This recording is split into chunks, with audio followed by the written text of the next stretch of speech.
Buenas tardes, perdón, creo que hablo muy fuerte. Gracias por estar aquí en este foro este workshop de inclusión y equidad. El día de hoy tenemos a la profesora Silvia Chávez Venegas, profesora de la Universidad Pedagógica Nacional. Imparte clases en la maestría en gestión de la convivencia en la escuela y en la licenciatura de psicología educativa. Además, es maestra de educación especial en la Secretaría de Educación Pública en Ciudad de México, cuya función está orientada a la construcción de ambientes de aprendizaje inclusivos en escuelas públicas de educación básica. Es maestra en psicología por la UNAM, con orientación hacia clínica neuropsicológica, desarrollo neuropsicológico e intervención en contextos escolares, y doctora en pedagogía por la UNAM, con orientación en desarrollo humano y aprendizaje. Obtuvo el grado con mención honorífica y ha sido postulada a la Medalla del Mérito Alfonso Caso. Actualmente en espera a la dictaminación. Una disculpa. Sus líneas de investigación son el juego y la actividad lúdica en la vida escolar, educación inclusiva y cultura de paz en contextos escolares, y diseños universales para el aprendizaje, una respuesta para comprender la diversidad en las escuelas. Escuchemos con mucha atención esta exposición que tendremos a continuación. Un aplauso, por favor, para ella. Gracias. Muchas gracias. Bueno, gracias también a ustedes que están aquí presentes, también a los que nos están escuchando en transmisión a distancia. Y si estamos aquí a estas horas del día con muchas cosas que hacer, es porque nos interesa la educación. Y considero que lo que vengo a compartir con ustedes tiene que ver con un trabajo que tenemos que tallerear, pero el taller tiene un enfoque de elaborar algo no hacia afuera, sino hacia adentro. Por eso lo titulé ¿A qué vamos a jugar? Reflexiones fenomenológicas. Y quisiera comentarles el contexto de esta exposición, que tiene que ver con parte del trabajo de doctorado que hice y que me he llevado a mi función como maestra de educación especial. ¿Sí? Si me permiten, va. ¿Cuál es nuestro propósito del día de hoy, no? Yo pienso en dos. Uno, compartir reflexiones, sí, teóricas, pero sobre todo experiencias en torno a una categoría tan interesante, pero tan poco comprendida como es el juego o jugar, ¿no? Y quiero compartirles cómo fue mi transitar aquí. Y quiero que me compartan a qué juegan ustedes y cómo, si son agentes educativos, ya sea educación especial, maestros o cualquier persona que esté interesada en la educación, es algo que tenemos que estar constantemente reflexionando para adentro y para afuera, ¿no? Y la otra parte, ¿por qué no permitirnos diversificar también la mirada que tenemos en torno al juego, ¿no? Eso sería, si de aquí salimos con esos dos propósitos cubiertos o encaminados, yo me doy por bien servida, ¿sí? Ay, para acá. Pero siempre que vamos a hablar de cualquier línea de trabajo, campo de conocimiento, me resulta imperante e importante siempre plantear desde dónde se habla, desde dónde se mira.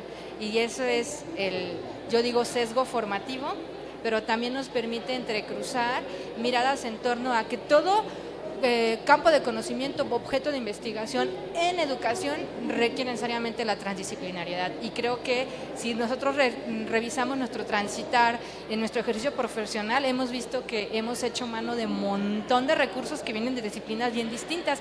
Y ese es mi caso. Mi formación está en un entrecruce entre la psicología, la neuropsicología clínica y la pedagogía. Y en el puntito que se ve ahí es donde yo miro. Porque al final de cuentas, cuando te enfrentas a los desafíos de una institución llamada educación, escuela, se requiere con mayor énfasis pensar en salir de la parcela disciplinar en la que correspondes, es decir, y dejar de pelear entre disciplinas en torno a si corresponde a la psicología, corresponde a la pedagogía o a qué campo, porque una escuela te empapa de esa posibilidad de traspasar esos espacios.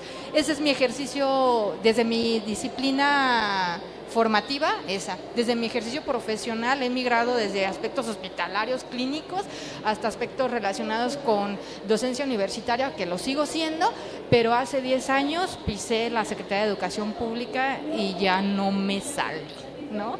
Entonces yo no dije, voy a estudiar todo esto para trabajar en escuelas de educación básica.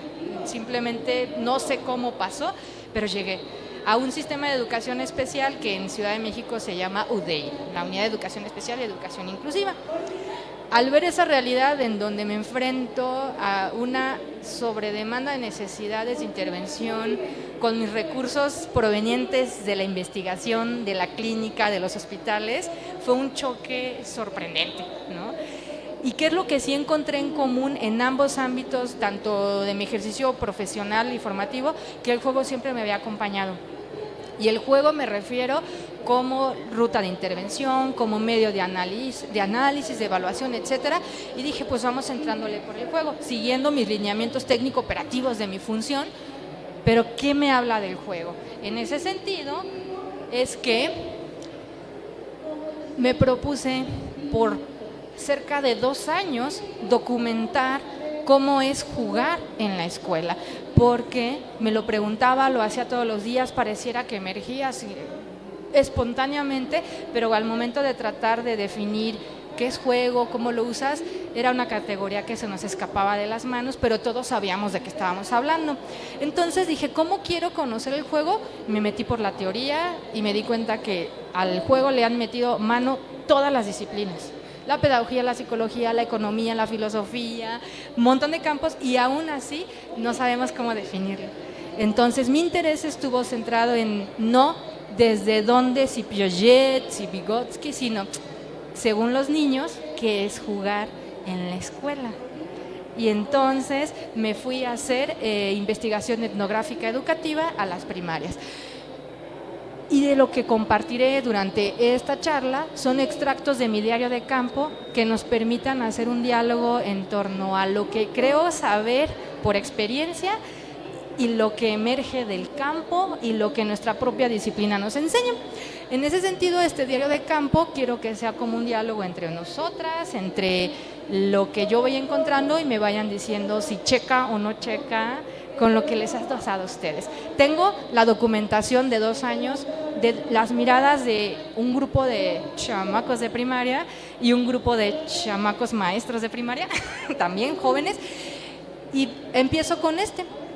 Yo recuerdo haber llegado a una escuela y estar pensando qué es lo que voy a hacer y qué es lo que voy a investigar, y escucho esto en el patio: no se vale, ya no estás jugando.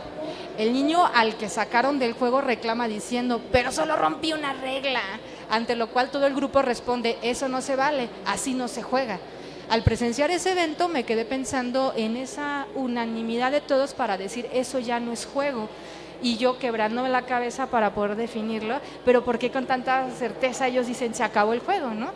Y esa postura al decir no se vale, ya no estás jugando, para mí fue la entrada al campo donde me dijo, aquí está el objeto de estudio que quieres investigar, pero siempre pensando en que quizás ese objeto de estudio estaba fuera, y cuando menos me di cuenta me fui envolviendo y me fui transformando también a la par de ese objeto de estudio. ¿Qué le haces a los niños a ver en qué momento el juego deja de ser juego? Esa fue una de mis preguntas de arranque. Y como buena psicóloga formada en corrientes positivistas, donde la documentación y los libros nos dicen, dije, voy a comenzar a analizar y conocer las diferentes dimensiones del juego, y me puse a hacer una revisión en línea de tiempo desde donde hay interés por el juego. No es para que lo aprendamos, solo es un recorrido general donde quiero situar que el juego ha sido objeto de interés desde hace mucho tiempo, pero cuando emerge como objeto de estudio, de interés propio, que no es un interés anexo a un tema principal, es de la mano con el surgimiento de la pedagogía como disciplina. Entonces, podemos encontrar diferentes autores que refieren al juego con diferentes componentes. Y dije, bueno, a lo mejor leyendo todos los autores voy a encontrar qué es juego. Y me encontré que más bien surgieron más dudas. Resalto en este entonces que cuando llegamos aquí, que le corté en 1981, encontré disciplinas múltiples que se están interesando e incluso el tema de la economía está muy metido ahí, ¿no? La pedagogía, la psicología, pero sus miradas y sus aproximaciones son distintas. Y dije, creo que yo no tengo interés en conocer qué dicen tantos autores. Los puedo leer, los puedo conocer, pero la escuela me emerge, me enuncia otras cosas. Entonces, al final de hacer todo ese recorrido histórico, llegué a esta conclusión, que el juego es una categoría que en sí mismo excede los límites de una disciplina, que tratar de acotarlo a una mirada disciplinar te deja corto y también es una forma de fragmentar y descomponer al juego. Entonces dije, esa no va a ser mi ruta va a ser la siguiente, ¿no? Conozco que en la escuela existen diferentes expresiones de la vida, ¿no? Eso es lo que tengo y todos los días lo encuentro allí, ¿no? A veces voy caminando y escucho a un maestro quejarse de un grupo porque no trabaja y se la pasa jugando, ¿no? O escucho a las maestras que les asignaron el grupo de primero diciendo, ahora sí, los niños de preescolar van a saber lo que es bueno, se acabó el momento de jugar, ahora sí la hora de trabajar. Entonces dije, ahí hay algo, hay discursos, hay posicionamientos, y no solo es el discurso, también nuestra disposición operativa, nuestra disposición de recursos para dar atención educativa va de la mano con esa mirada que tenemos. Dije, creo que ahí está mi interés y es una invitación a que también repensemos nosotros qué papel juega el juego en nuestro ejercicio profesional y que jugar es cosa seria, ¿no? Entonces, voy a empezar con un recorrido un poquito de las muchas expresiones que documenté de mis queridos maestros, con su autorización las presento, y ustedes me van a decir qué mirada hay detrás de eso, ¿vale? En esa parte va, la primera, a fuerzas nada. César, si no quieres jugar, pues salte y espera a que juguemos a otra cosa. Esa es una nota de mi diario de campo. Si releemos esa expresión, que se repetía con mucha frecuencia, solo pongo algunas, ¿qué hay detrás?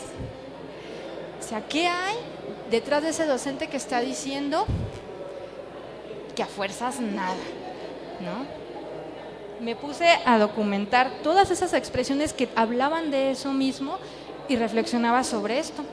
¿Qué atributo o característica le están dando al juego? Se suele referir que en el juego se expresa la libertad. Punto. A fuerzas nada, el juego no puede ser a fuerzas, por tanto el juego en sí mismo connota un grado de libertad, ¿no? Y como no es posible la libertad sin el ejercicio de la voluntad, también el juego debe de ser voluntario. Entonces son dos categorías que normalmente se piensan opuestos, la voluntad y la libertad, pero en expresiones recurrentes y constantes en mi día a día con maestros era el elemento que más emergía, ¿no?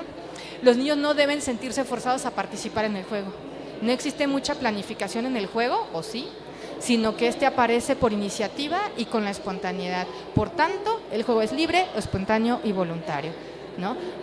Esta documentación durante 2 años de una escuela primaria del centro de Coyoacán me llevó a empezar a ver que el maestro y la cotidianidad de las experiencias vividas te van diciendo más y complementando lo que tú crees saber desde la literatura, y después a dialogar entre lo que yo sé de la teoría y lo que el campo me dice, es decir, revalidar y validar la experiencia docente como fuente creadora de conocimientos, porque estos descubrimientos yo los devolví a los maestros en su propia voz como todo recurso etnográfico y nos dábamos cuenta de nuestros posicionamientos, y eso en sí mismo es una práctica transformadora. No es llegar a proponer antes de conocer la realidad del fenómeno, es empápate, sumérgete en el fenómeno, y el mismo acto de comprensión profundo genera una transformación, ¿vale? Siguiente frase. Cuando noto que mi niño está muy cansado de tanta tarea, le pongo un juego para que se divierta y tenga un ratito de disfrute. ¿Qué atributo o característica hay detrás? O si en su cotidianidad han escuchado o tenido alguna experiencia con maestros o ustedes mismas han recurrido a este recurso, ¿no? Yo no me quedé pensando cuántas veces aparecía. un sinfín de veces eso de, bueno, no, ya, a ver, saquen su masita y vamos a trabajar todos juntos, etcétera, ¿no? Dije, ahí me está comunicando una mirada en torno al juego. Y efectivamente, el juego produce placer, ¿no? Por tanto, la diversión, el gusto por jugar, las risas y convivir con los otros es algo que parece estar siempre implícito. Si no hay placer, ya no es juego, ¿no? No lo digo yo, lo dicen los profes. Y luego revisaremos lo que dicen los niños, ¿vale? El siguiente elemento que identifico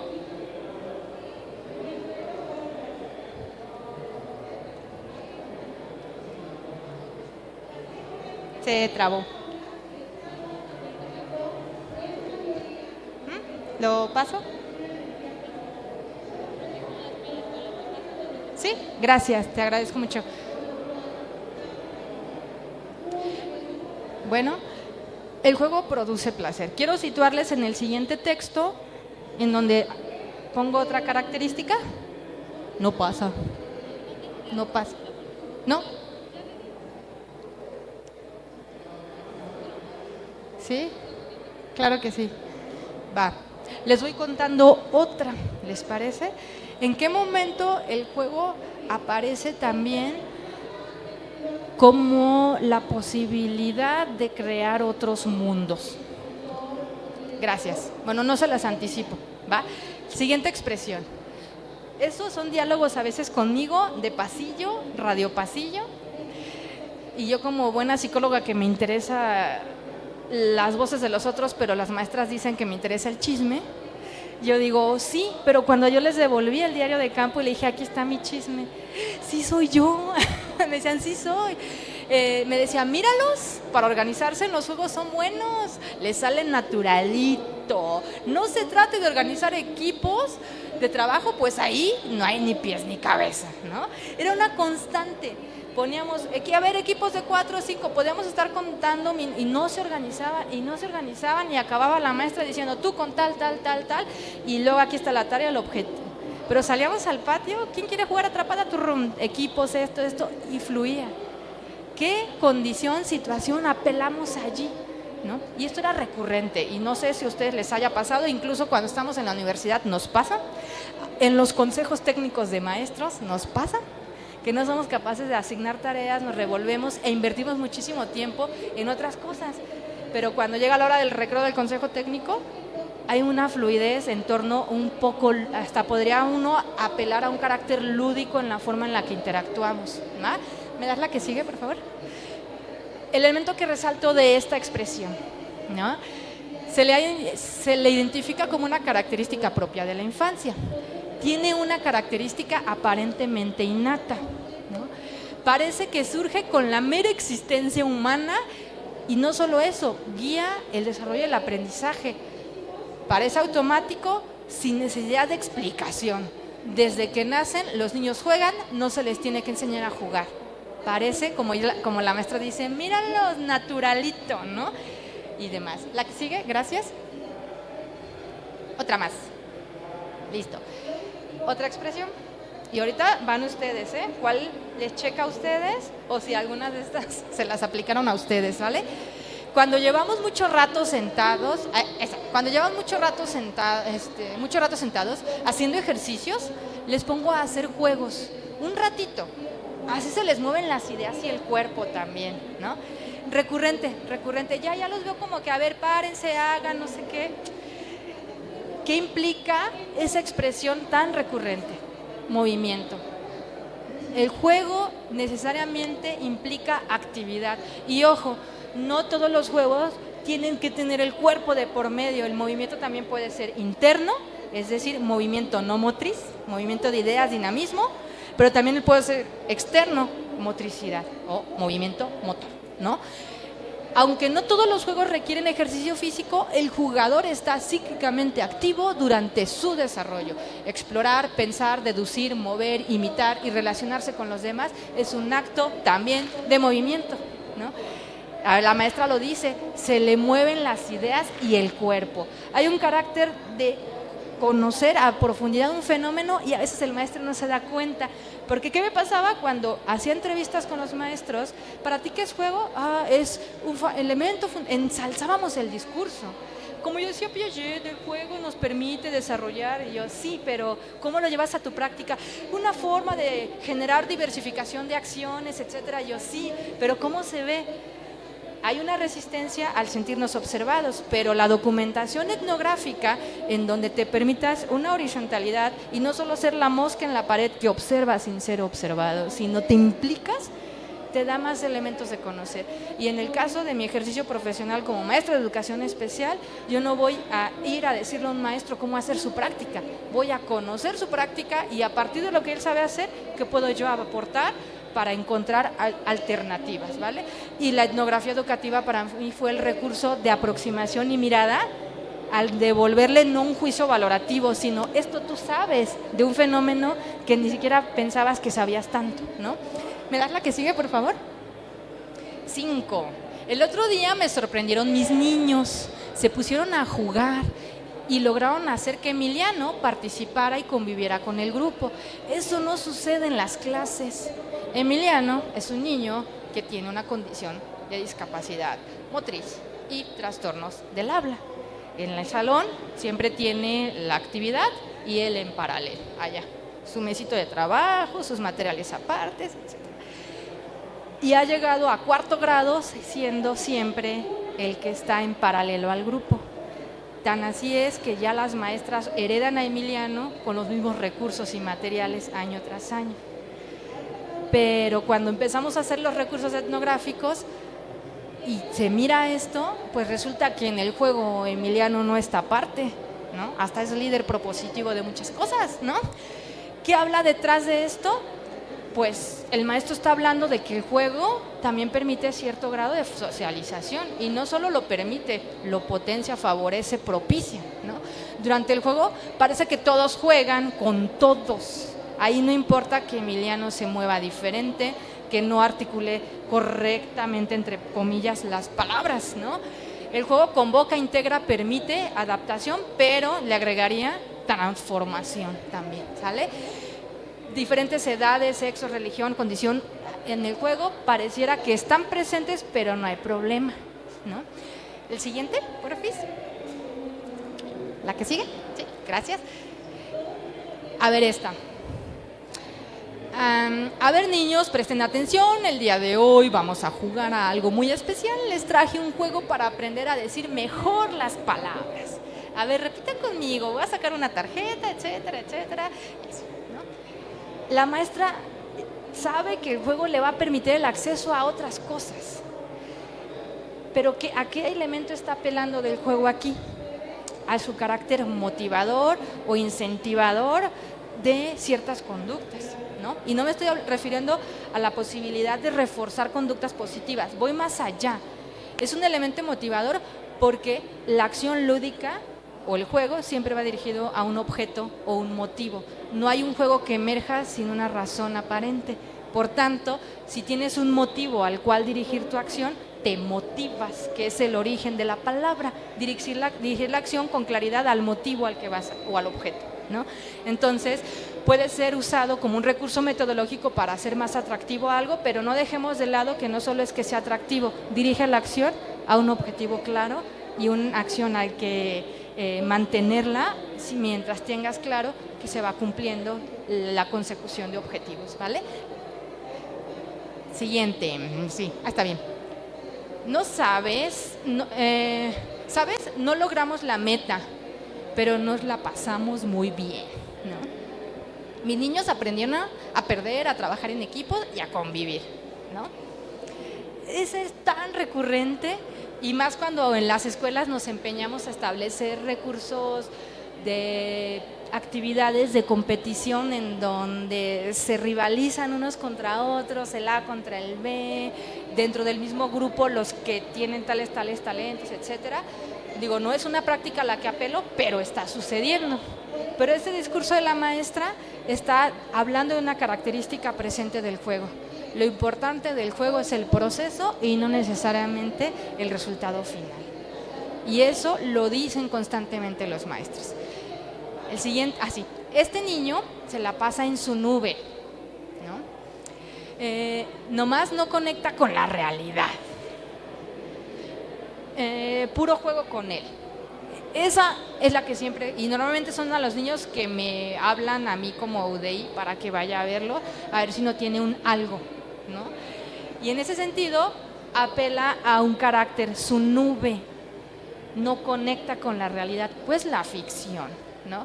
Y todo juego, por más básico y simple que aparezca, tiene un elemento de ficción. Aún sea el juego del avioncito, donde, o hasta nosotros mismos, que en un acto de ociosidad comenzamos a generar una recreación de ideas, es un apelar a la transformación de elementos de la realidad. La premisa principal del juego es la ficción, se puede ser lo que se quiera, en el mundo que quieras, etcétera. Solo basta con que vean un patio de recreo y vean que es un patio, una plancha de cemento, donde hay muchos mundos, ¿no? O si tú quieres, simplemente ve al patio del recreo y di, el piso es lava, 3, 2, y corren como si fueran a perder la vida ahí, y pareciera que todos ven la lava de verdad, ¿no? Pero a veces ves dentro de esos mismos espacios muchos elementos de ficción, de simulación, de jugar como si, ¿va? ¿La que sigue? Va. En el preescolar es puro juego. Lo entiendo, pues lo necesitan para aprender reglas. Pero ahora ya son niños grandes de primaria y tienen que aprender a estudiar en serio. O sea, la oposición del juego con actividad de estudio, ¿no? Estudiar como el sinónimo de trabajar, jugar como sinónimo de actividad no productiva, ¿va? Esa la tengo con mucha frecuencia registrada y documentada cuando les dan las asignaciones de grupos a los compañeros y les dicen, te tocó primero, ¿no? Y comienza el maestro en consejo técnico intensivo a prepararse. Para ese primero afloran todas esas prenociones o actos simbólicos con lo que van a recibir a ese grupo, ¿no? Ahora ya, ¿cómo imaginan que este querido profesor recibió a su grupo de preescolares? Ya van a trabajar en serio, señor sargento, ¿no? Así pasó, ¿no? Es propio de la infancia, identificado dentro de la etapa evolutiva. Eso es lo que me está diciendo el maestro con esa expresión. Sí, lo necesitan, es parte del desarrollo. Tienen que evolucionar, me decía, con ello, ¿no? No digo que esta sea una definición unánime, estoy recuperando las voces de los maestros, ¿vale? El juego puede mostrar que se puede mostrar en la etapa evolutiva de desarrollo en la que está, porque los maestros agarran el elemento del juego para identificar si logra o no acceder a ciertas cosas, por lo tanto es un recurso de evaluación también para el maestro, ¿vale? Los juegos de estos niños son muy violentos, Silvia me dice, no logran convivir ni en el juego. Yo creo que juegan a lo que viven en sus casas, ¿no? Esa parte donde me preguntan constantemente del juego violento, como si hubiera categorías en nuestro aparato psíquico donde puedes acceder a juego violento, juego con reglas, juego con eso. Lo violento es una atribución de nosotros a un contenido que se presenta en el niño, ¿no? Entonces, ¿qué es lo que reflexiono de las veces en las que me clasifican el juego como violencia? Creo que el juego le permite a los niños afirmarse en el acto mismo de jugar, e incluso el juego muestra uno o varios caminos. Claro que el niño en el juego puede mover un poquito la regla a ver hasta dónde y luego volver a meterla, ¿no? Muestra uno o varios caminos para la resolución de un conflicto, empiezan a entender a los adultos y aprenden a reflejar ciertas reglas y percepciones de los adultos en el juego, porque el juego no opera con un contenido que no exista, opera con el contenido de la realidad que circunda al niño, y esa realidad está plagada de relaciones sociales, adultos de su entorno, ¿vale? ¿La que sigue? Esta, cuando les pongo actividades de juego, se les va volando el tiempo, se siguen y a veces ni quieren salir al recreo. No se trate de tarea porque a los 5 minutos ya la botan, ¿no? Y es una recurrencia porque empiezan los niños, ¿cuánto falta para el recreo? Se paran. Muchas de mis compañeras maestras han quitado el reloj de la pared porque ya saben que conforme les cae el 20, que cuando el palito llegue aquí es recreo, 15 minutos ya no pelan porque ya sienten que está más cercano. Y yo digo, aprovecha mejor el regulador del tiempo para generar una dosificación de tareas o algún elemento motivador. Pero más fácil, quito el reloj, quito el problema, ¿no? ¿Qué habla de esto? El juego puede tener un límite en tiempo y en espacio, pero normalmente no son las reglas temporales convencionales de la física del tiempo y el espacio. El tiempo depende de lo atractivo que sea y de la motivación del que juega. El espacio estará determinado por el lugar en el que se encuentre. Un patio puede ser a la vez un piso con lava, pero a la vez puede ser una casita, pero a la vez puede ser en muchos escenarios, ¿vale? La que sigue. No importa que les haya prohibido los juguetes en el salón. Este niño encuentra cualquier cosa, juega y se distrae. A ver qué traes en la bolsa, le quitan los carritos, le quitan esto y al rato ya está con otra cosa y otra cosa. Todo lo que está en su entorno, ¿no? Un lápiz, una goma, lo que sea, es un juguete y por eso no aprende, se la pasa distraído, ¿no? El material en el juego no es indispensable, es decir, juego y juguete no siempre van de la mano. No es necesario un juguete para que el juego suceda. Los objetos pueden asumir funciones diferentes y transformarse en juguete, o podría un juguete con usos muy específicos también agotar las posibilidades del juego. Ahora tenemos un montón de juegos sofisticados y normalmente en Ciudad de México se da mucho eso de los reyes, ¿no? Que trajeron los reyes, pero ya estamos en clases cuando llegan los reyes y si se portan bien, el viernes último del mes de enero pueden traer sus juguetes de los reyes. A mí se me hace agua la boca cuando es último viernes de enero, que sé que todos van a hacer un desfile en el recreo de las cosas que les trajeron los reyes, que normalmente son juguetes, y me gusta mucho documentar qué sucede cuando emerge el objeto prohibido en la escuela, ¿no? Y encuentro esto fue hace 3 años, llevo 5 años documentándolo, esta documentación fue de 2 años, pero la he seguido. Los juegos cada vez se han sofisticado. ¿Y qué se ve en el recreo? Cuando yo hice esta investigación fue prepandemia, entonces traían muchos juguetes muy interesantes, pero implicaban cuerpo. Entonces el patio se veía con mucho movimiento. Ahora post pandemia, en el pasado enero, pues sucedió que trajeron juguetes y todos estábamos estáticos, o en su mayoría estáticos, porque son juegos que implicaba estar quietos. Y juegos con usos muy, muy específicos, juegos con reglas, juegos de mesa, dispositivos electrónicos, y no los estoy satanizando ni nada, solo estoy diciendo que reflejan una realidad a la que nos estamos involucrando, ¿vale? ¿La que sigue? Ahí le paramos, ¿va? Eso son las 12 características que logré documentar del día a día con los docentes, y que al revisar las teorías de muchos teóricos, de muchos autores, apelan a eso, solo que diferentes autores ponen énfasis a ciertas características. Algunos apelan a su carácter de libertad, otros a los del placer, otros a la ficción, etcétera, etcétera. Pero esos discursos de los maestros están plagados de esa mirada sobre el juego, pero a veces no nos damos cuenta lo que sabemos del juego, ¿va? Veamos qué me dicen los niños y si se asemeja con lo que dicen los maestros. Y van a decir, oh, grandes sabios, niños, filósofos del juego. Adelante, ¿me das la que sigue? Dale muchas hasta que se llene toda. Aquí se las sinteticé. Las características que los maestros atribuyen, ¿va? Esto. Juego es libre, el juego produce placer, La que sigue ahora sí. Juego, ¿qué es juego? Juego, citando a la querida Yuri. Juego es eso que saben hacer todos, pero nos sale mejor a nosotros. Esa es su definición. Cuando yo escuché eso, dije, ahí tengo que indagar algo. Explícame. ¿No sabes? Era como si fuera, me decían como, ¿cómo no comprendes algo tan básico? Pero me reflejó algo, la mirada del investigador adulto, céntrico, que va y le pregunta, ¿para ti qué es juego? Y es un saque de onda. Porque me dicen, ven, te lo explico jugando, párate, mira, ven, jugar es como, y no podía apelar a una explicación verbal porque el juego es movimiento. Pero cuando lograron concluir el círculo de debate, porque esto lo hacía con observación en campo, pero después hacía pequeños grupos de discusión, y luego interacciones con los niños cuando me agarraban confianza, eres como una investigadora, pero como una espía que trata de conocer el mundo de los niños, va, ¿no? Es que me llegaron a la unanimidad de que juego es eso, que todos hacemos, pero que ellos son los másters en eso, ¿va?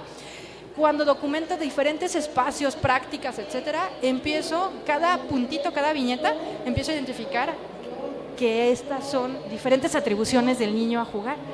Y me quedé sorprendida de la complejidad de la mirada de niños sobre el juego y que nosotros como maestros miramos pues desde nuestra función de lo que nos sirve para atender a una realidad educativa, pero ellos están viviendo el juego como una condición de vida, ¿no? Entonces sitúo algunas de las experiencias con los niños, ¿no? Llego al grupo, al salón y pongo, a simple vista el patio parece un campo de batalla en el que tienes que estar atento para no chocar con otro niño o para evitar que alguien te tumbe el taco o la torta. No obstante, si miras con mayor detenimiento, es posible notar que en el patio suceden muchas cosas más. Hay un orden en el aparente caos. Entonces, mi primera aproximación fue tratar de responder qué es jugar. Con esa pregunta clave, no sesgada, no por qué se juega, sino qué es, ¿no? Una pregunta que te permita conocer el fenómeno sin anteponerle una mirada tuya. Me puse a documentar el patio, ¿no? Hice un mapa en donde yo dije, a ver, aquí, acá, lo saqué de Google Maps, hice mi propio mapa de esa escuela. Luego fui con los maestros y les pedí su mapa de escuela. ¿Qué cosas ponen los maestros en el mapa de escuela? Las guardias, honores a la bandera, etcétera. Y luego hay otro mapa, el mapa de zonas de riesgo, que es el que nos piden las instituciones para saber situaciones de vulnerabilidad de la escuela. Y luego les dije a los chamacos, háganme un mapa de la escuela con lo que ellos tienen, y luego les di un mapa a ellos para que situaran. Las acciones con las que percibimos y organizamos un espacio son distintas. Yo como maestra de educación especial miraba sin querer los elementos de accesibilidad, porque es una escuela que está situada en una zona volcánica y entonces los patios son en desnivel y no se puede detonar piedra para construir una rampa, porque detonan una piedra volcánica de toneladas. Entonces la escuela tiene ciertas rutas donde yo tengo que estar más atenta porque es donde suceden diferentes tipos de complicaciones, ¿no? Los maestros lo tienen dividido por actividades cívicas o de lo que llaman guardias, ¿no? Esta es la zona de recreo de primero A, primero B, no sé qué, esta es la zona de vigilancia de no sé qué. La directora lo tiene dividido por zonas de riesgo, donde acordona cuando llueve y sabe que se encharca, donde sabe que salen los tlacuaches y ya mordieron a 2 niños, y entonces acordonamos allí, etcétera, ¿no? Y los niños, ¿por qué creen que lo dividen? Por experiencias de juego, por vivencias y por interacciones, ¿no? Allá es donde podemos hablar sin ser vistos, ¿no? Yo, ¿cómo?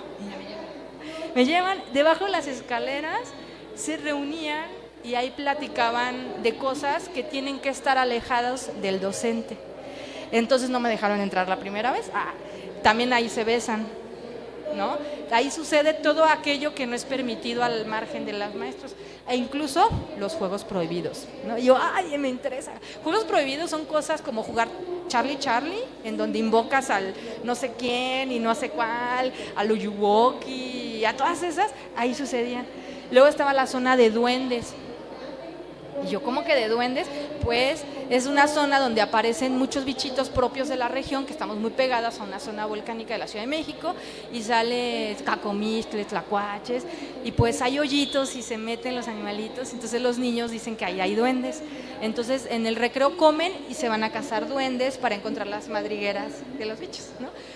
Pero también está la zona del patio grande, de los grandes, de los de quinto y sexto y la de los chiquitos. Nadie dividió el patio así, pero ellos saben que si tú grande sales de tu zona y por accidente chocas con un chiquito, es tu culpa.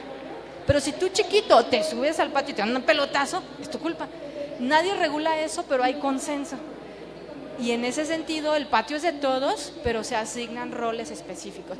¿Qué cosas nos están hablando ellos? Pongo la frase, el piso es lava, el juego habla de espacio. Y los niños lo tienen bien claro, un espacio delimitado donde no solo es el espacio físico, sino ellos me dicen son muchos mundos dentro del mundo, ¿no? Esa expresión tan recurrente de no se vale, hiciste trampa, habla siempre el respeto unánime de la regla. No hay juego sin la posibilidad de seguir una regla. Si rompes la regla, se acabó el juego, ¿no? Entonces, eso les choca a los maestros porque el juego no que era libre, no que era diversión y demás, ¿y por qué la regla? ¿No? Entonces, son opuestos que se encuentran y es como un cometa que lo quieres volar, pero no tienes la línea, el palito, no vuela. El juego necesita ese elemento reglado, pero la cosa es que el maestro quiere poner la regla y el niño sabe que la regla es implícita al juego, ¿vale?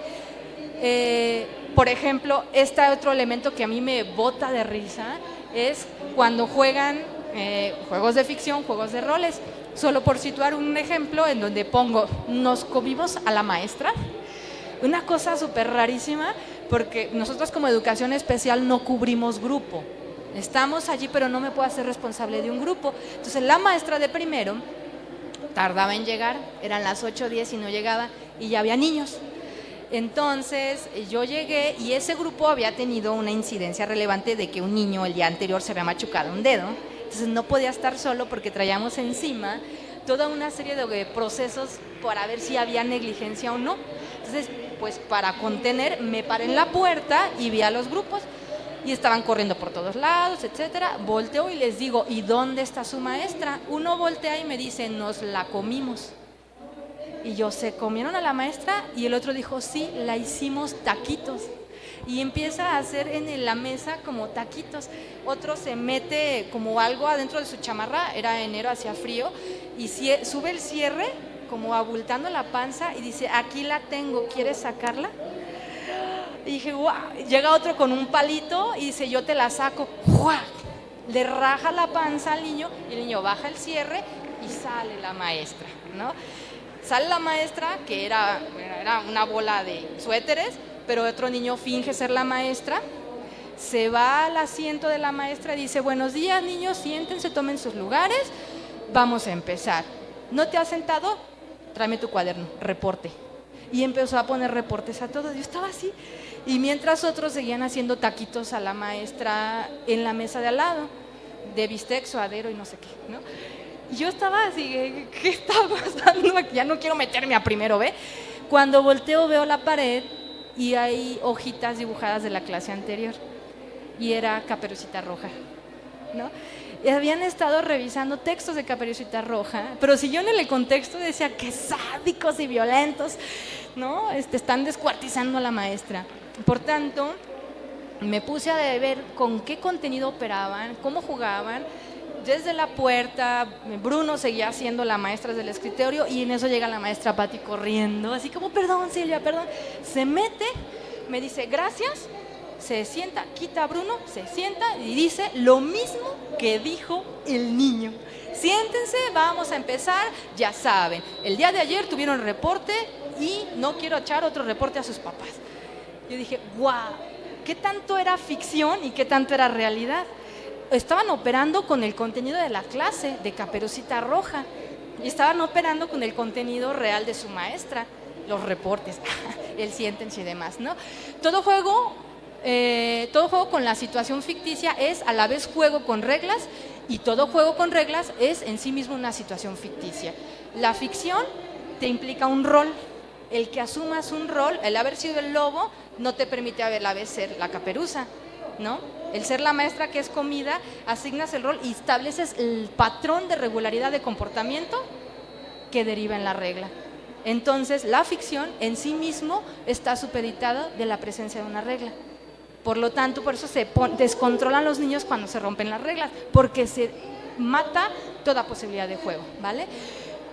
Los niños nos decían, ahora sí podemos hacer lo que queremos, somos libres. ¿En qué momento me decían? Cuando la maestra me decía, cuídamelos tantito, voy al baño. Se iba al baño y ellos decían, ¡guau! Somos libres. Y yo decía, va. Y pues yo tenía la comisión de investigadora ahí, ¿verdad? Soy como la tía buena onda, si se portan mal, se los paso a la mamá. Si no, yo los cuido, ¿no? En el caso de esto, dije, vamos viendo hasta dónde. Le dije, va, son libres. yo les aviso cuando llega la maestra, ¿no? Entonces estoy hacia afuera, que ¿qué van a hacer con su libertad? Y todos, no, sí, no, ¿qué propusieron? Pues jugar, ¿no? Vamos a jugar. Entonces, ¿qué tanto se puede haber tardado la maestra en llegar y subir? Pero ese es su ejercicio de libertad, es poder hacer eso que no se puede situar en la escuela, jugar, ¿no? Entonces, el juego como expresión de libertad, pero el juego en la construcción de su propia libertad. Porque en este caso hay situaciones en donde el niño se siente libre, apela a que tiene una condición libre y juega. Pero hay otros niños que mediante el juego tratan de construir espacios de libertad dentro de espacios constreñidos que son la escuela. Y que es donde yo encuentro, solo les invito a en una escuela vayan y vean lo que sucede detrás de las libretas o en ustedes mismos. Están todos trabajando, pero siempre hay dibujos a un lado, cositas detrás, papelitos que se pasan, porque el espacio no te permite ser libre, pero el juego o el carácter lúdico construyes un espacio de libertad en un lugar en donde no te sientes libre.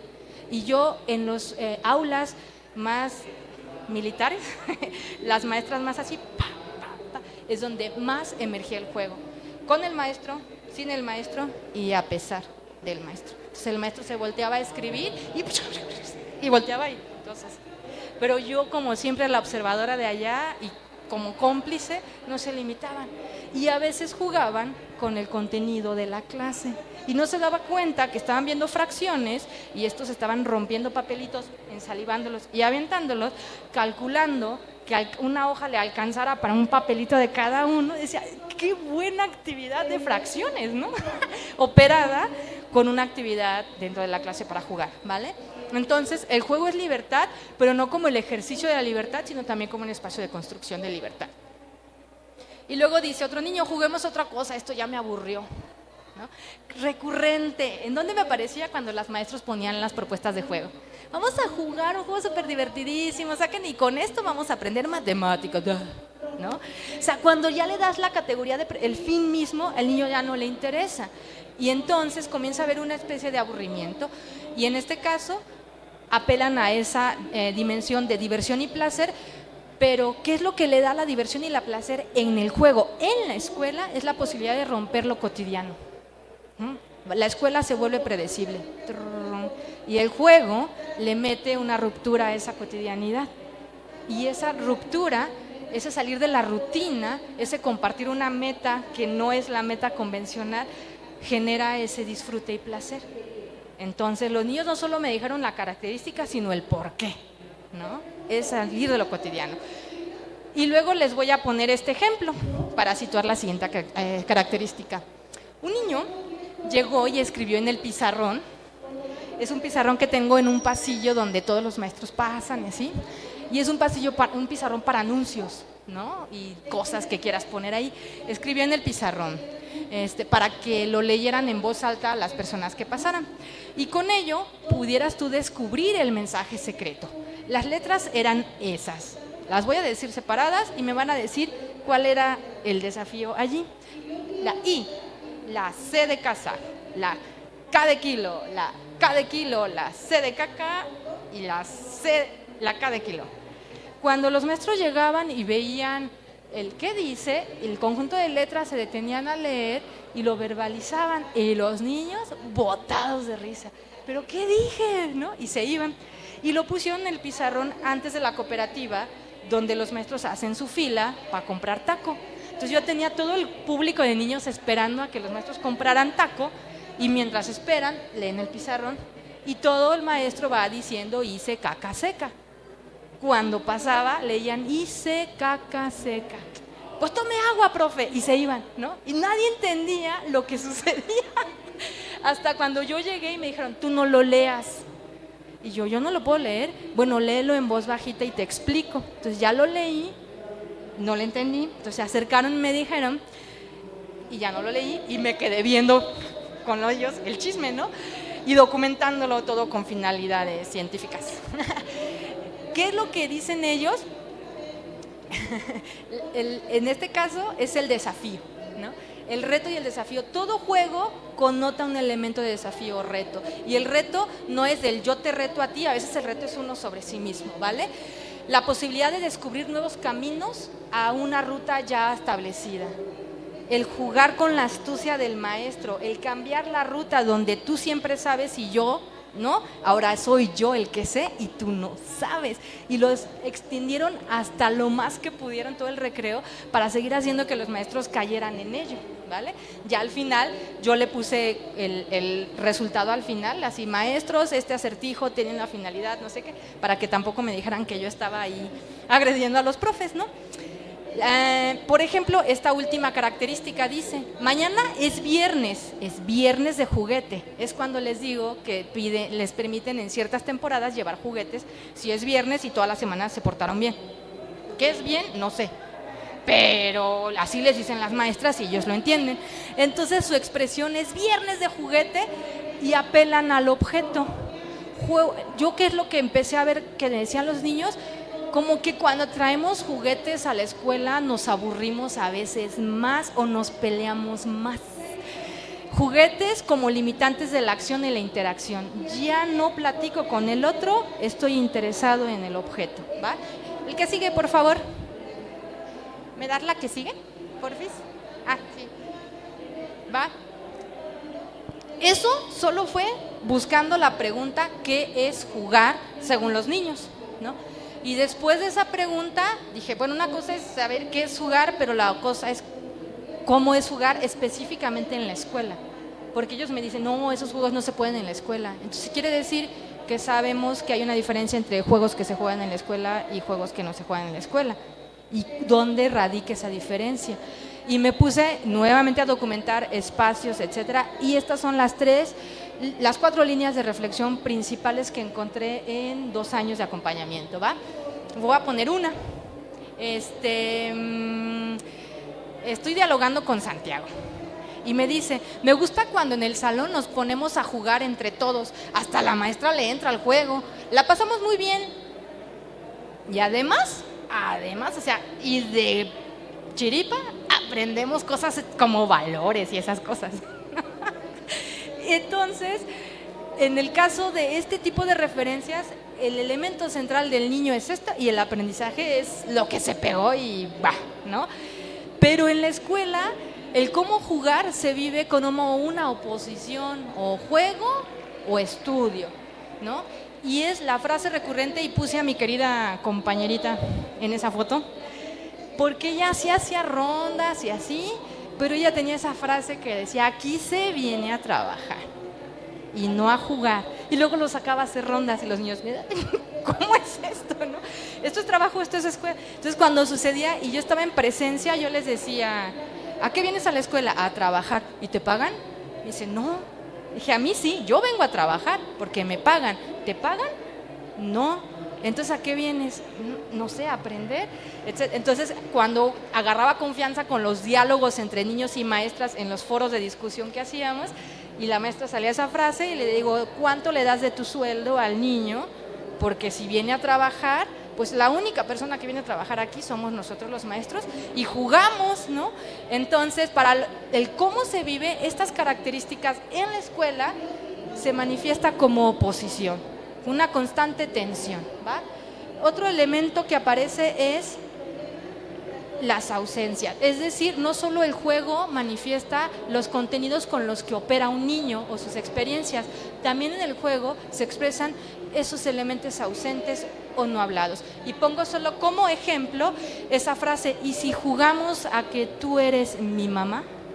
Era un elemento muy recurrente en los alumnos o alumnas que tenían ciertas condiciones de vida no favorables, que tenían una familia que quizás no tenía los recursos suficientes para realizar un acompañamiento post escuela, los dejaban y te los recogían y se los llevaban al trabajo, donde me asignaban el rol de mamá dentro de sus prácticas lúdicas.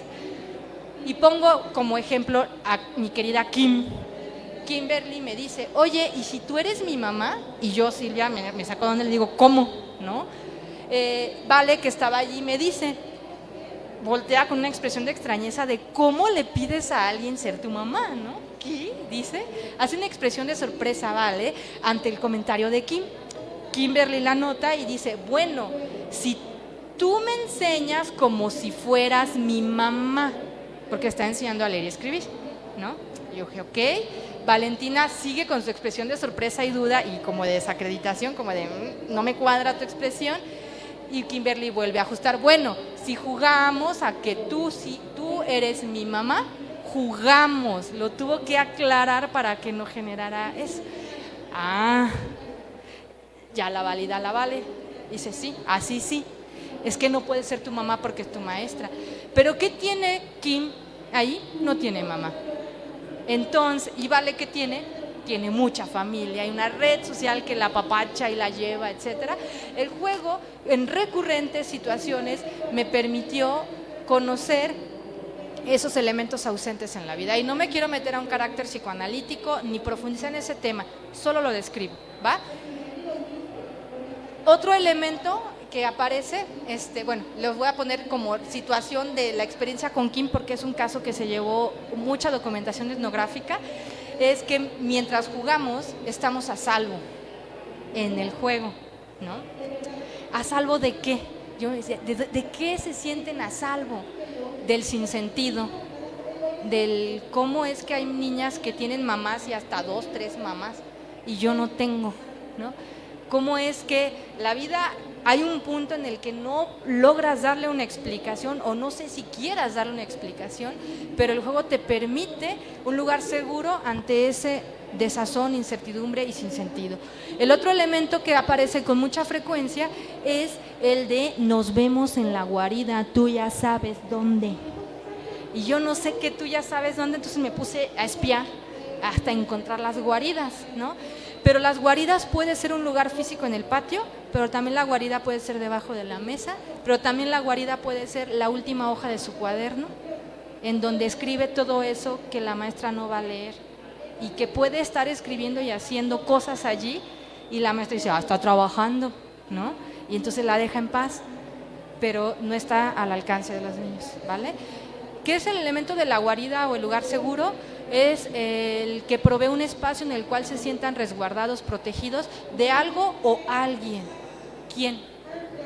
Lo que yo encontré en esta escuela era que se protegían de nosotros los maestros, ¿no? Y fue así como desgarrador saber que aunque queremos echarle todas las ganas y no dudo de las buenas intenciones que como escuela tengamos, el niño sigue viendo esa amenaza en nosotros y no es una amenaza que va a transgredirlos en un sentido físico, no sé, esperemos que no, pero en la amenaza ¿a qué? A la posibilidad de emergencia del juego en la escuela. Entonces hay que protegerlo de la vista de los maestros, ¿va? Y situó justamente esta frase que me hizo dudar y dije, creo que por ahí encuentro algo, la última. Llegaron a recoger calificaciones los papás entran a la escuela y pues yo saco mi diario de campo y dijo, esto se va a poner bueno, ¿no? Y comienzo a documentar las interacciones en la escuela y un niño le dice, mire mamá, ese salón de allí es nuestra guarida, ahí nos refugiamos para jugar, es el salón que queda al rincón y que por más guardias que pasemos no nos damos cuenta si hay alguien o no, pero ellos lo agarraban para refugiarse y jugar a lo que no dejamos que se pueda jugar. Y cuando escuché eso fui a ver a qué jugaban, dije, no, pues han de estar ahí en plena perdición y desahogo, ¿no? Trompo, canicas, Charlie, el Oyuwoki, historias de terror, imitar a los maestros, adivínalo con señas, cosas así. Dije, belleza, y nos perdemos de eso, ¿va? Y también el juego, según los niños, es hablar de los miedos. En esa época estaba Momo, no la de Mijael Ende, sino el Momo, la mona que asustaba en internet. Entonces hicieron una comisión cada recreo para matar a Momo. Y cada día eran muchos más los que buscaban matar a Momo. Entonces hasta me sumí a la comisión cada recreo para encontrar a Momo, porque no lograba entender quién era Momo. Y entonces la encontraron a la vuelta de los baños en un lugar oscuro, pero Momo no existía, era aquí. Entonces corrió la voz de que Momo estaba allá y todos llegaban y era como si la vieran. Y dije, pues me empecé a asustar, ¿no? Y sí fui, y sí la vi, Era como si la unión de todos los niños con las reacciones de, ay, ahí está, dale, esto, aquello, lograbas ver en ese lugar oscuro de los baños a Momo. Y entonces salían corriendo, otro te defiendo, y cuando se acababa la cacería de Momo era, oh, lo vencimos y no sé qué, ya nunca más le tendremos miedo, ¿no? Y yo seguí esa parte con esos niños, y ¿le tenías miedo? Sí. Otros decían, no, pero estaba divertido. Los grandes ayudaban a los chicos en la cacería, etcétera, etcétera.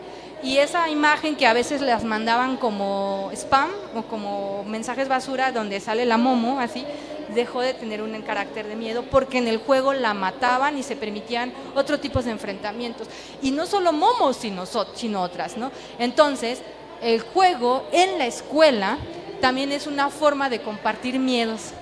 Es una forma de hablar de esos miedos de formas distintas a la de ¿a qué le tienes miedo? Levanta la mano y dime a qué le tienes miedo, ¿no? Ese corte academicista en donde nos situamos que tenemos, yo digo, que subirnos al nivel del niño, ¿no? Porque la mirada que tienen los niños sobre condiciones o situaciones tan complejas como el juego es más rica que la que tenemos nosotros. Digan, solo de ese peinadita, ¿cuántos recursos técnico-pedagógicos no podemos sacar, ¿no? Y tanto que decimos nosotros que el juego nos ayuda al aprendizaje, al desarrollo de competencias, a bla, bla, bla, bla, cuando no somos a veces capaces de ver lo que los niños nos dicen en su hacer y en su diálogo, ¿vale? ¿Me das la que sigue? Sí. Y después de ahí, como toda investigación cualitativa, una pregunta te lleva a otra, te lleva a otra. Y las investigaciones cualitativas se tienen que entregar, pero no se terminan. Porque una pregunta cualitativa o fenomenológicamente planteada te lleva a nuevas interrogantes. Yo me pregunté después de eso otra cosa.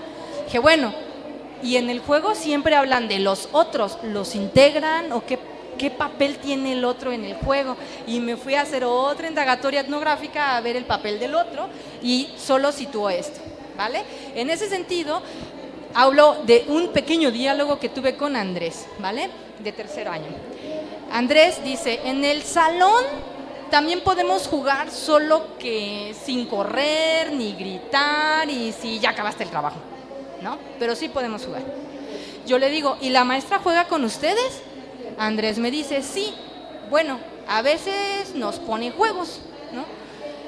Yo vuelvo a insistir, ¿como cuáles? Y dice, no lo sé, como carreras o retos, ¿no? ¿Y se divierten? Y es lo mismo esos juegos y los que hacen acá entre nosotros nomás. Y Andrés dice, no son lo mismo, los juegos de la maestra son más, no lo sé, la maestra es como triste, ¿no? Para mí sí es diferente, los juegos de la maestra son como para aprender y para que termines tus trabajos y pues no es lo mismo, ¿no? Entonces dije, wow, existe una mirada de los niños sobre el juego, pero ahí está la presencia de alguien y cómo lo hacen partícipe. Y de ahí derivé todo un eje de reflexión que es con los adultos no es lo mismo. Tú como adulto juegas con el niño siendo adulto y hay maestras que con el afán de jugar infantilizan su conducta y eso a los niños les da cringe, no hagan eso, ¿no? Y los niños saben, eres un adulto y tienes que posicionarte en el juego como adulto y jugar con esa diferencia que tú le aportas al juego. Pero hay otras maestras que llegan a un punto como del absurdo, lo burdo, que no entran, pero la recurrencia es la relación, el adulto en relación con el niño en el acto de jugar y ellos saben que es diferente. Y luego encontré el otro también aparece como una invitación al contacto. En este caso, todas esas expresiones de juego en donde el juego habla de un anhelo y un deseo, como el amigo imaginario, como el que juguemos a que tú eres mi mejor amigo, aunque no sea verdad, pero vamos a jugar a que sí, etcétera, etcétera, etcétera. Y por último, ¿cómo integran al otro al reconocer cuando el juego se acaba? ¿Cómo sabe un niño que se acabó el juego? Y eso era algo recurrente porque decía, no, ya que se pare esto, ya no es juego. Y ahí detenía. ¿En qué momento pensaste que el juego dejó de ser juego? Situando un ejemplo, una niña en sexto grado, muy buena con sus compañeros, asignaba roles y hacía juegos de roles súper buenísimos, pero los juegos de roles después se volvieron un poquito controladores y entonces mandó a un compañero el desafío de meter al bote de basura a su otro compañero. Lo agarraron, lo pusieron como dobladito y lo metieron al bote y el niño no podía salir porque traía las piernas y la cabeza afuera, como doblada así. Y entonces yo escuché el relajo, voy, veo que el niño está en el bote se cae, todos riendo, el grupito que lo hizo, pero los otros como, es que eso ya no fue un juego, pasmado, algo se rompió ahí, ¿no? Entonces yo entré, saqué al niño del bote, el niño dijo, sí, estaba jugando, sí, pero ya traía una lágrima. Y después agarramos y dijimos, hablemos de esto, ¿en qué momento dejó de ser juego? ¿Y en qué momento sí es juego? Y encontraron que cuando hay una transgresión al otro, cuando el otro dice, ya no juego y el juego sigue, ya no es juego. Entonces apela a ese carácter voluntario y entonces el juego siempre tiene que jugar con tu intencionalidad, siempre en interacción con la intencionalidad del otro. Cuando dejas de ver al otro y transgredes ese otro, el juego acaba y los niños lo saben, pero a veces no saben cómo pararlo, ¿vale? Y ya, la última. Y entonces, nueva pregunta, si el jugar es jugar con otro, entonces, ¿cómo se piensan a sí mismos en relación al otro? ¿No? Es decir, eres tú en relación a los otros, así pienso al otro, pero ¿te pasa a ti algo cuando juegas con el otro? ¿También tú te transformas? Y entonces volví a documentar la práctica lúdica, mis anotaciones, y encontré estos 3 ejes siempre, ¿no? Voy a nomás enunciar mi diario de campo. Aquí dice, un grupo de niños se golpea con sus cuadernos mientras hacen fila frente al escritorio. Son los últimos, y están dándose con el cuaderno. Me acerco y les digo, no se golpeen, mejor esperen su turno a que les califiquen. Ellos me aclaran que no estamos peleando, estamos jugando para decidir quién se queda con el lugar. Es que llegamos al mismo tiempo a la fila. Les pregunto, ¿a qué solución llegaron? Uno de ellos dice, será mi lugar. Él se va a la cola y se ajusta, pum, ¿no? Entonces dije, ok, yo atribuí que era golpes, etcétera, pero estaban tomando decisiones luchando con sus cuadernos, ¿vale? Para ellos, la regla indispensable en el juego es una regla que siempre apela a la integridad del otro. La regla no existe si no hay también otro que la valide, y el otro puede ser que esté presente o ausente, ¿vale? La regla es un acto de pensar en el otro, y en ese pensar en el otro te transformas a ti mismo, ¿vale? Y es una de las funciones de la escuela. La regla, el juego también es saber que hay roles y atribuciones. ¿Cuántas veces no encontré niños diciendo ese no es juego de niñas? O diciéndome, no, yo sí me llevo bien con los niños porque yo sí juego rudo, por lo tanto yo sí puedo jugar con los niños. Dije, y si no pudieras jugar rudo, ¿con quién jugarías? Pues con las niñas.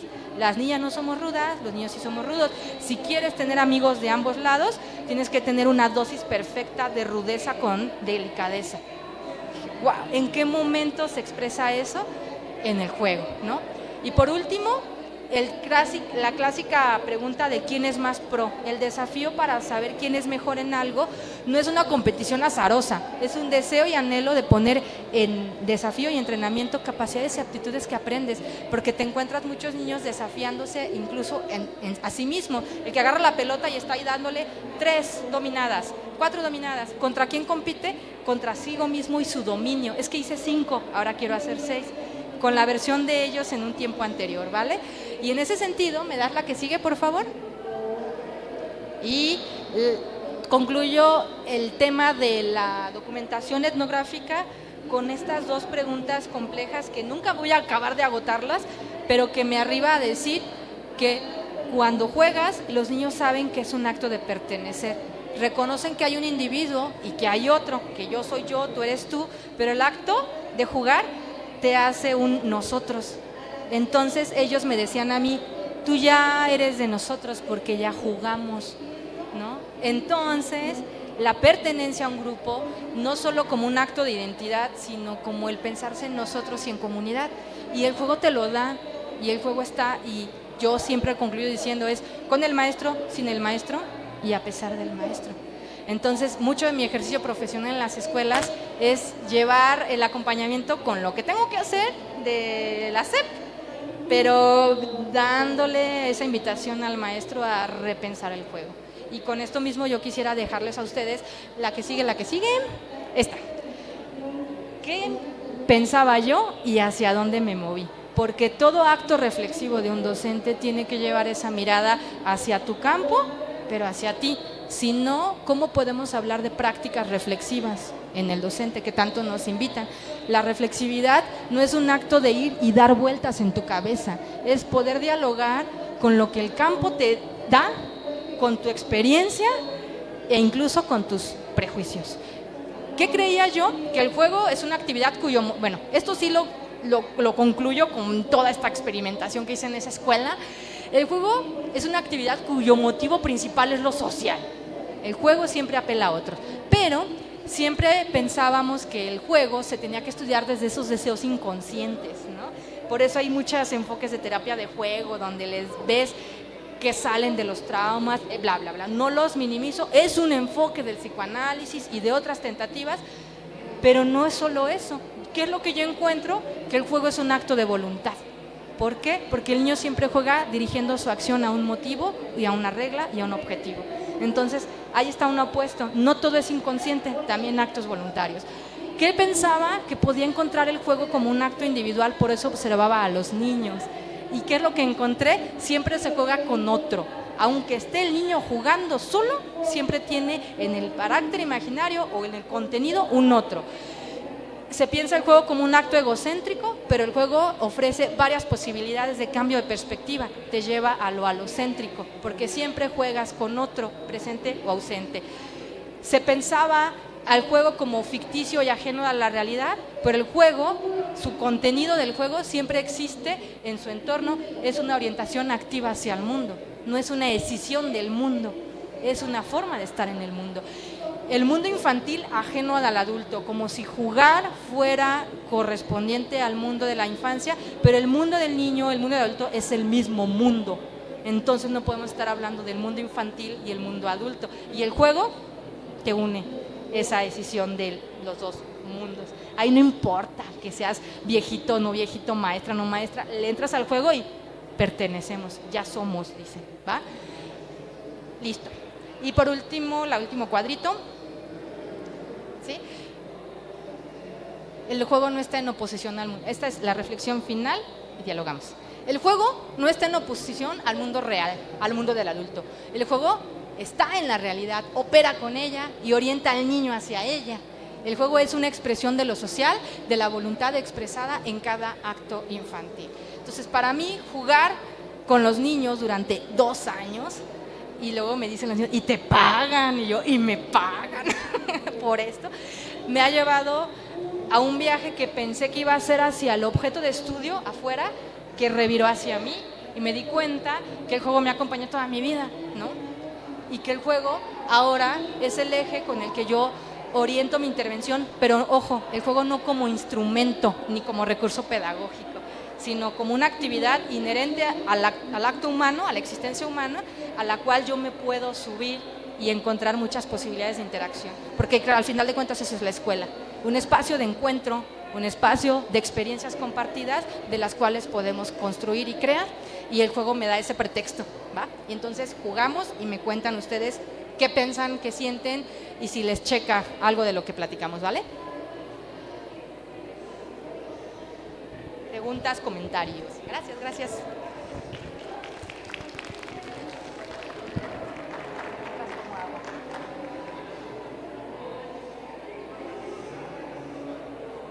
¿Estamos en tiempo? ¿Vale? Vale. No es pregunta de examen, ¿eh? Solo díganme una situación de juego de su infancia que tengan presente. Uy.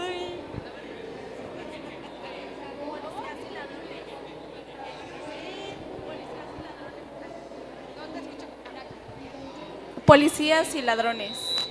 Las traes. Pues nos dividíamos entre quienes eran los policías, los ladrones, teníamos pistolitas de agua de esas viejitas, de colores fluorescentes, y pues eso recuerdo, ¿no? Nos teníamos que esconder, corríamos por toda la casa, y eso, stop, las traes.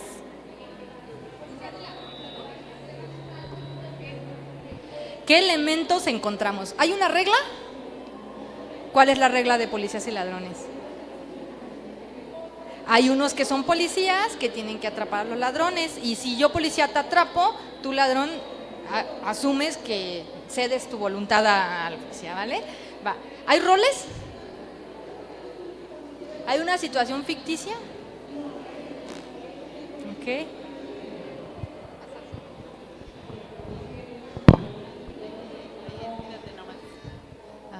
En ese juego no saben jugar. Los he puesto a jugar y los que los atrapan, no me tocó. No me tocó, no, y siguen corriendo. Y luego vienen y me dan la queja. Y son de secundaria, ¿eh?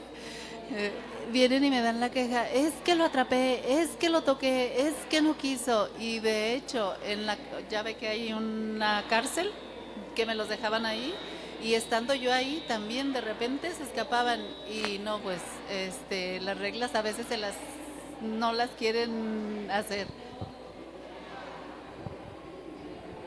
Y quisiera ir a entrevistar a sus estudiantes, porque justamente esa parte de no pasa y disfrutan el juego, cómo lo describen, se agota el juego. Cuando no se cumplen esas características, por más que estés ahí, eso que tú quieres hacer como policías y ladrones no fluye y no se da y se transforma en otra cosa, ¿no? Ya no quieren jugar, está aburrido y comienzan a hacer todo este listado de características que no es juego, ¿no? Entonces, no quiero con esto delimitar que esto sí juego y esto no es juego, porque si yo lo encuentro y lo puedo definir, me ganaría el Premio Nobel de la Educación. No es aquí, ¿verdad? Ese ruido, ¿no? Pero sí encuentro que hay una regularidad en cosas, en las situaciones, y que nosotros como maestros tenemos un laboratorio vivo de experiencias que tenemos que permitirnos visualizar, pero no solo con la clásico filtro de queja u obstáculo, sino o me sirve o no me sirve, o se porta mal, o si hace o no hace, sino yo me pregunto, si no hacen eso, ¿hacia dónde migraría el elemento de juego? Porque te aseguro que tus chamacos juegan. Y también considerando el momento de desarrollo, que no es lo mismo un joven de secundaria, en donde los ejes que orientan su actividad son otros. El elemento esencial en secundaria es un eje rector social. Y si usted se fija en el desarrollo, se va alternando en actividades rectoras y en ejes donde prima el objeto, actividad objetal, y luego prima la actividad social. Actividad objetal en preescolar, primaria, actividad social. Hay un componente en la primaria que vuelve a emerger el elemento concreto del objeto y llegamos a la secundaria y vuelve a tomar un papel rector. No es que el objeto se quite, pero el par, el comparsa, el otro, toma un papel rector en la vida de los jóvenes. Entonces, apelan a la mediación del docente, porque a lo mejor en estos elementos de ejercicio de su voluntad no tenemos los elementos para determinar con claridad cuál es mi posicionamiento ante esta cosa que me está pasando, y eso es propio de la etapa de desarrollo, mal llamada adolescencia, ¿no? Porque pues no sé si le adolecen o no de algo, ¿no? Bueno, yo digo, ¿te duele algo? Me dice, no. Entonces, ¿por qué la adolescencia? Entonces, sería muy bueno ver si hacia dónde migra el juego. Eso es lo que me pasó posterior a pandemia, donde los juegos ya no sucedían igual en el patio y tuve que entrar a desbloquear juegos, desde cosas muy básicas si tú quieres, pero como teníamos que respetar la sana distancia y no me podía yo aventar un juego de mucho contacto, agarraba una tiza, un gis, y me paraba así al centro del recreo y me dibujaba los pies. Y luego dibujaba un pie y dejaba la tiza y me iba así. Y esperaba a que algo sucediera. Entonces llegaba un niño, se pisaba las dos patitas que yo puse, luego pasaba la otra y el siguiente se encontraba la tiza. ¿Qué hacía? La dejaba y ya estaba otro atrás, otro atrás, otro atrás. Manteníamos la sana distancia Y le digo, ¿cómo se llama ese juego? No sé, pero ¿cuáles son las reglas? No sé, tú derivaban las reglas sin yo decir nada, ¿no? Tú agarras, pones, lo dejas, pisas, pones, y hubo un momento en el que el reto de los niños fue hacer una cadena de huellas que atravesara todo el patio durante el recreo, y podían hacerlo mientras comían, con cubrebocas, con la medida de sana distancia, y le establecieron las reglas. La regla es, pasa todo tal cual y solo pones una huella tú. Y ahorita es un juego que todavía jugamos y solo se requiere una tiza y un maestro que se le ocurre pararse a hacer algo que rompa la cotidianidad. Recuerden que un elemento de diversión en la escuela es aquello que rompe lo monótono, lo cotidiano. Y no tienes que sacar FOMI 1, estrellitas 2 y crepé 20,000 para hacer una actividad interesante. Solo rompe la inercia cotidiana y permite un viraje a eso mismo que tú haces. Entonces yo me imagino muchas posibilidades que a lo mejor sí juegan tus chamacos, pero los juegos convencionales reglados que nos tocó a nosotras están mutando y se están impregnando de otros componentes de relación entre los chamacos. A ver, échenme otro juego. ¿A qué juegan o jugaron ustedes? ¿O en qué momento el juego dejó de ser juego? ¿Se lo puede pasar? Es que no lo escucho. Lo que hace la mano hace la atrás. ¿Cómo se juega?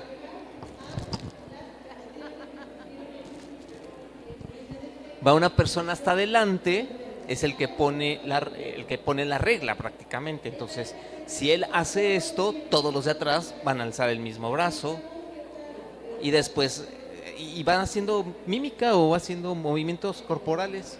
Si se la pasa saltando, si se le ocurre ir saltando en un pie, pues todos tienen que ir saltando en un pie. Y eso es lo que hace la mano hacia el atrás. O encantados, o también les gusta mucho porque hay contacto físico, ¿no? Y eso es parte de una interacción muy pedagógica.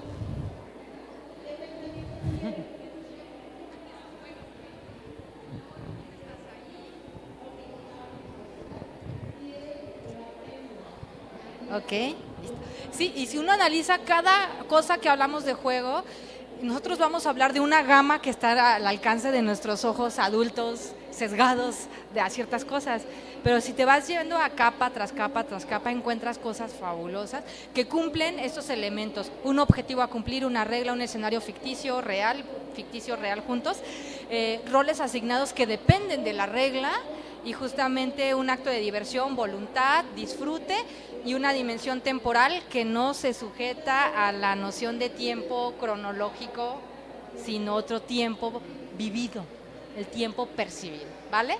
En ese sentido, no quiero que nos hagamos teóricos del juego, creo que más bien, como decía la presentación, juguemos y permitámonos no ser el elemento obstaculizante del juego, porque entiendo la situación que como maestros nos atraviesa. La institución educativa en general es una institución que tiene que ser garante de muchas cosas a los niños y esos garantes esa garantía de derechos, de salvaguarda, cae en los hombros de los maestros y o agentes educativos. Es una gran responsabilidad y entiendo que muchas veces el juego no emerja porque la siguiente etapa de investigación es este acompañamiento con los docentes que no juegan. ¿Por qué no juegas? Jugamos, ¿qué pasa?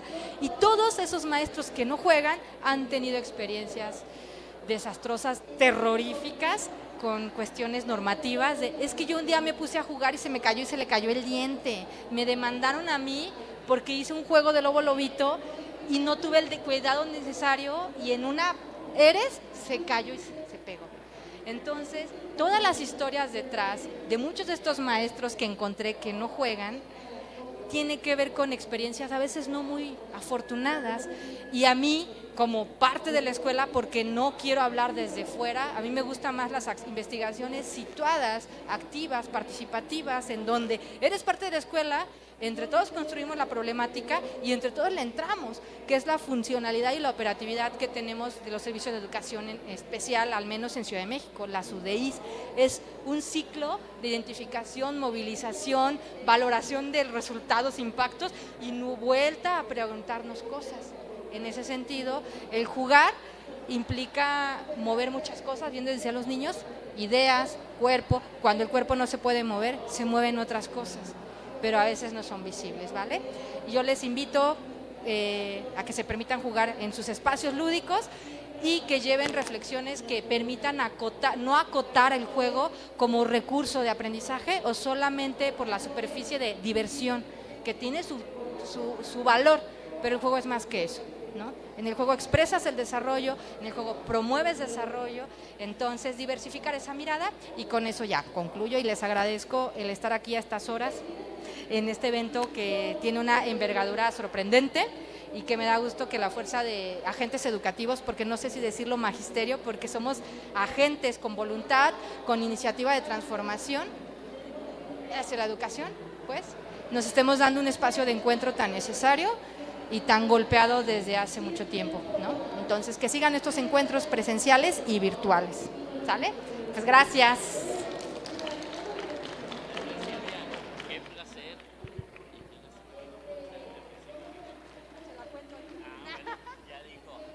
Muchísimas gracias, maestra Silvia. El juego, híjole, quienes trabajamos y hacemos un servicio educativo, seamos docentes, maestras, maestros de cualquier nivel y modalidad de la educación en Jalisco, en México, sabemos, al menos sabemos conceptualmente, con algunas ideas de la trascendencia del juego, ¿sí o no? Y de la importancia fundamental y etcétera, etcétera, como un medio para muchas cosas. Y sin embargo, ¿cuánto jugamos? ¿No? No jugamos mucho, dice la maestra Silvia, porque no hay tiempo, porque esos juegos no son para la escuela, etcétera, etcétera, etcétera. Me voy a permitir así brevemente expresar un pensamiento que he venido transitando y lo he vivido. Híjole, entre más adultos nos hacemos, menos jugamos, ¿no? Y qué importancia tiene ese juego intencionado, pues, ¿sí? El juego espontáneo, claro, y que venga, pero qué valioso es el juego intencionado como una herramienta, como un medio formativo, ¿sí? Formativo, así tal cual, el juego forma y aparte nos trae alegría, risas, ¿no? Claro, tendremos que ir revisando nuestra práctica cotidiana, es una sugerencia personal, por supuesto, la tallerista y experta que hoy nos compartió es la maestra Silvia, pero tendremos que ir revisando si está presente el juego en nuestra actividad cotidiana en cualquier aula que sea. Hablemos desde inicial, preescolar, hasta universidad, ¿no? Y también revisemos esa oportunidad que genera un espacio de juego para estas naturalezas humanas de los estudiantes tan diversos que tenemos, ¿sí? Esta diversidad natural en la que vivimos y cómo el juego podría ser un medio, una herramienta articuladora de intereses, de capacidades, de habilidades. Muchos ahorita y muchas de nuestros estudiantes que van a nuestras aulas por la complejidad social que vivimos, encuentran o quieren encontrar en la escuela el espacio más seguro, el espacio más feliz, el espacio donde puedan identificarse, el espacio donde puedan ser. Y el juego, me parece que es una alternativa que está en nuestras manos, solo que necesitamos generarlo. Muchísimas gracias, maestra, a nombre de la Secretaría de Educación del Estado de Jalisco. Agradece su colaboración en el Congreso Recrea Academy 2023 como tallerista y extiende la constancia a Silvia Chávez Venegas, 24 de octubre de 2023, firma nuestro secretario de Educación, el maestro Juan Carlos Flores Miramontes, y en este pequeño rectangular simbólico presente para la maestra, le agradecemos enormemente, maestra, el que nos haya traído este tema y nos esté recordando lo fascinante, lo emocionante, lo divertido y lo formativo que es jugar. Muchísimas gracias, maestra. Le están llegando aquí en estos momentos otros presentes, siguen llegando más. Abran la puerta, por favor, porque vienen más. No, qué bonito, de verdad. Comparto esa gran necesidad que tenemos los seres humanos de seguir disfrutando el juego. Al final me acordé de una frase de un libro, un librito que leí hace, yo creo que como 20 años, cuando empezaba mi labor docente, y decía el título: la educación no es un juego, son muchos. Gracias a todos y a todas por estar aquí. Gracias a quienes nos acompañaron virtualmente. Cerramos con broche de oro en este momento con la maestra Silvia, con el juego, con nuestra intención y convicción de que podemos ser felices y hacer felices a los demás. Cerramos hoy las jornadas de Recrea Academy 2023 en el eje de inclusión y equidad.